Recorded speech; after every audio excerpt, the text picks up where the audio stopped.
Previously on.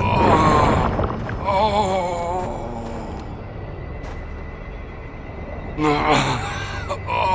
didn't kill them by choice. The Monolith guided him to hunt me with live bait.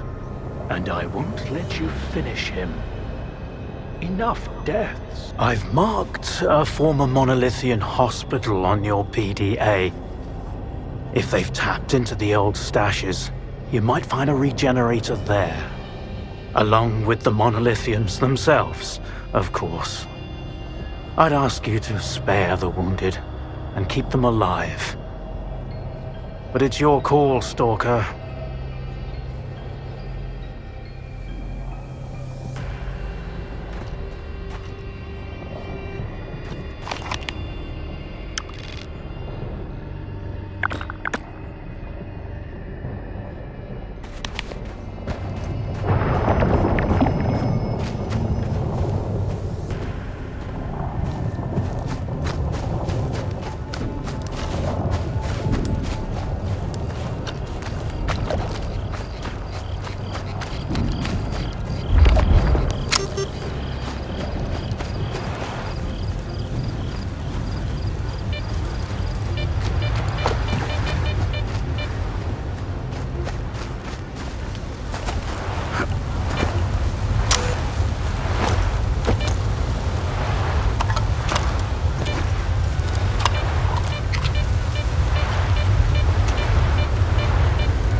Skirmish at the boundary, casualties among the brothers.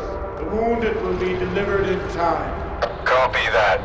I will make sure they get the opportunity to avenge their injuries.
Forgetting it. Maybe I never even knew it.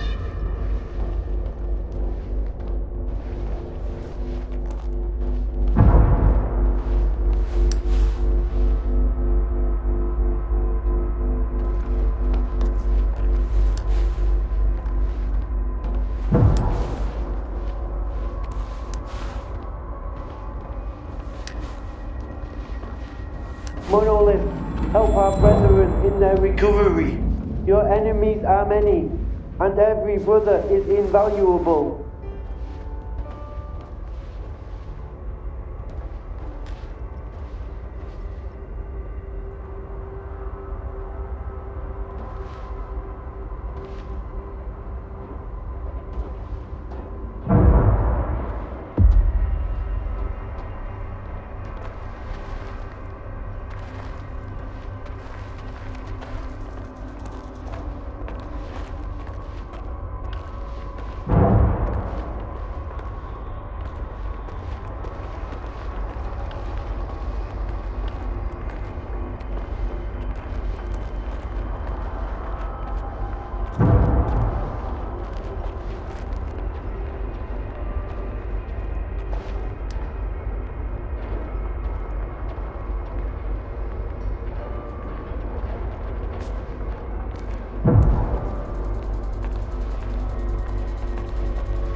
Something's wrong.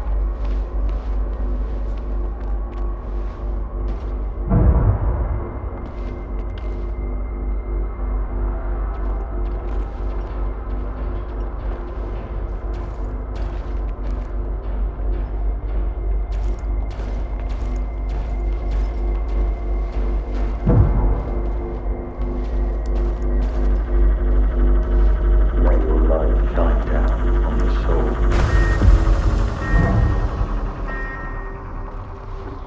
Again, as if I was someone else. It was just a nightmare. We have no other life beyond our devotion to him. The monolith is testing your faith. Do not avert your gaze from his radiance.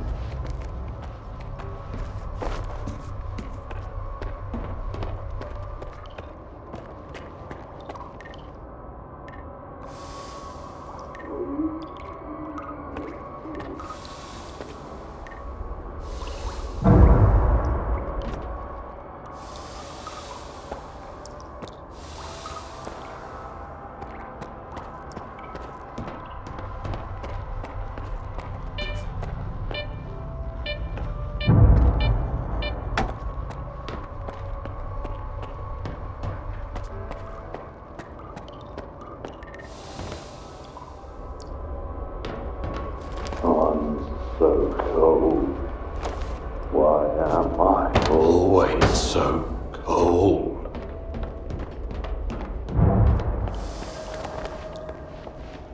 What am I doing here? Why am I... It does not matter. The monolith will show me the way.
under the dome and head to the basement. Waiting for you there.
How long did you know each other?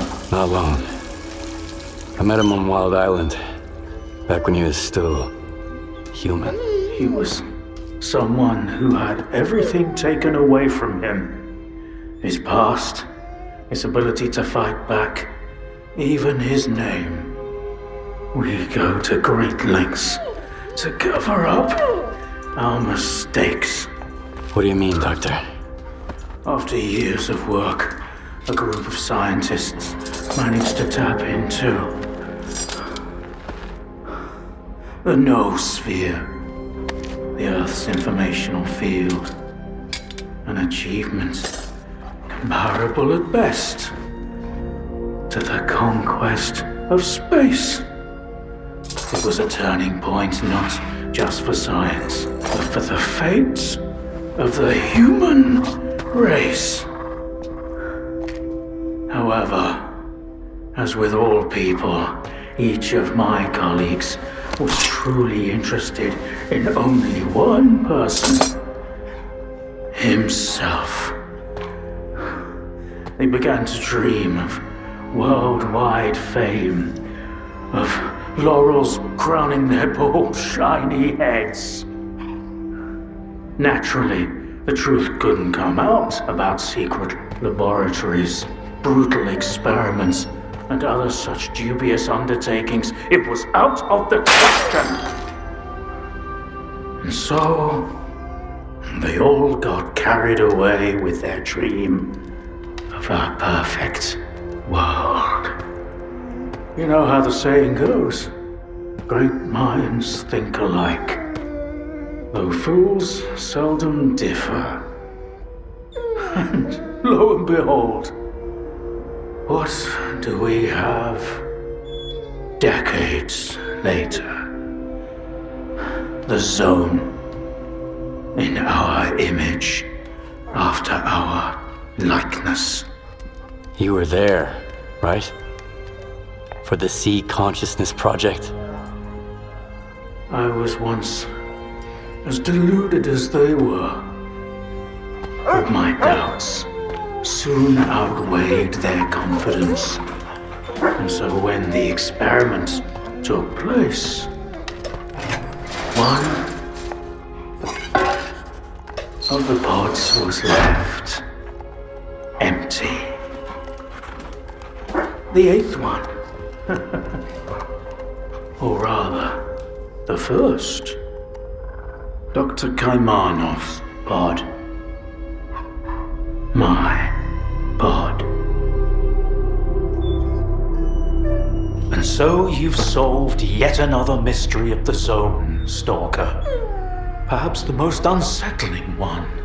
Dr. Kaimanov. Pleased to meet you.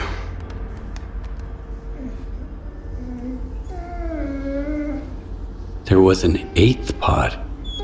The human brain is too frail to handle a direct connection to the noosphere on its own. In order for it to work, we required 8 participants in pods filled with a specific solution. I was supposed to be in one of those pods, but I just couldn't bring myself to do it. Valentine reproached me for my lack of courage. But given how things turned out, I was actually too daring. In the end, what we got wasn't control over the noosphere, but rather the zone itself. The lesser of two evils, if you ask me. Thanks for your help. Whatever happened to life is the only thing we truly possess. Frankly, choosing between the two of you wasn't easy. Wasn't my first time, but it only gets harder over the years. But if you don't make the choice, someone else will make it for you. And it usually ends up being worse. I'm not fond of thinking for others or giving advice, but I get the feeling Strider would approve of the choice I made, however strange it might sound. The scientists you mentioned, Sea Consciousness, they're still alive. No, that can't be. Strelok dealt with them back in 2012. I spoke to the representative through the visiograph in Malachite. They still exist in some kind of form he called subtle matter. Subtle matter? But that's impossible! That means it's still going on. Why did you refuse to get in the pod? Because I've always held on to my belief in humanity. My colleagues, on the other hand, advocated for fixing it through the noosphere, purging it of darkness. How could I consent to such a notion? How could I permit them to rob all of humanity, not just of its ability to act freely, but even to think independently? Everything dark and light about us is a result of our own choices. The zone was born in a place of tragedy and horrific experiments, but I believe in a different zone. A zone open to everyone. A zone open to everyone? That sounds kind of dangerous. That's because it's the only way you see it. Frightened and caged, born amid evil and violence. What else could the zone have evolved into? In a place where both humans and nature are nothing more than test subjects. If it had been born into freedom, like Tiger, it might have evolved differently, into a zone of creation, rather than destruction. And then, we might have become different too. We always had the ability to overcome the circumstances. Access to the noosphere would have made us better, even if it meant a rough start. Understanding and forgiving each other is a difficult endeavor.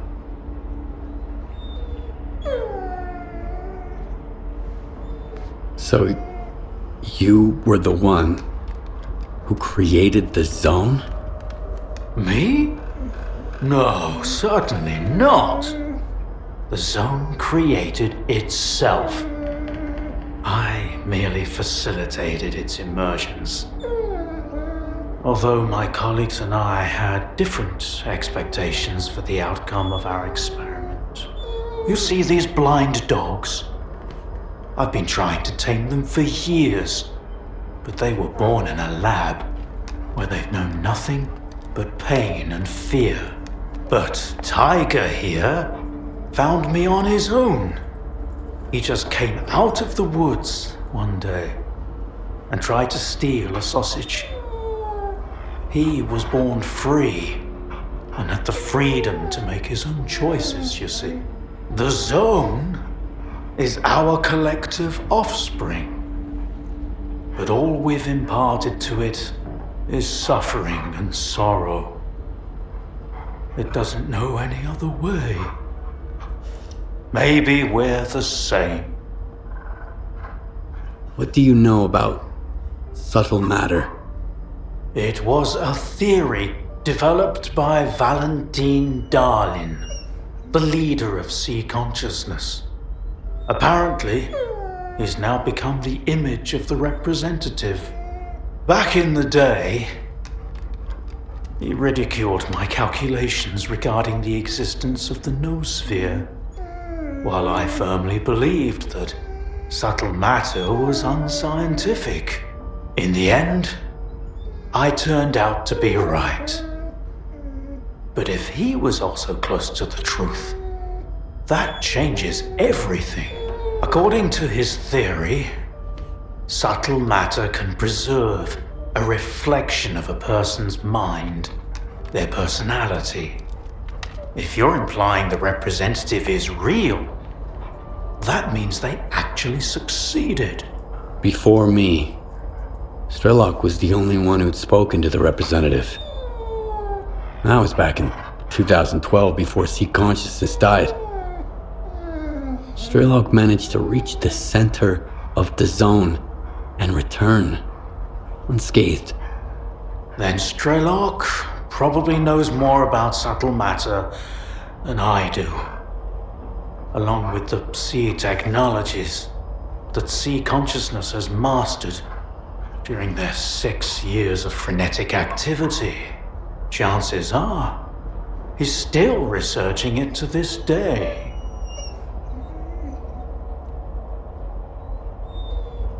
That's why I'm looking for Strelok. Word is he's back in the zone. I haven't seen him in quite some time. Maybe that's for the best. Our perspectives on the zone have probably developed quite differently over the years.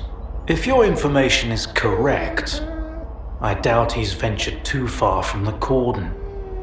Men like him tend to develop a deep attachment to a place they regard as their own and refuse to let go.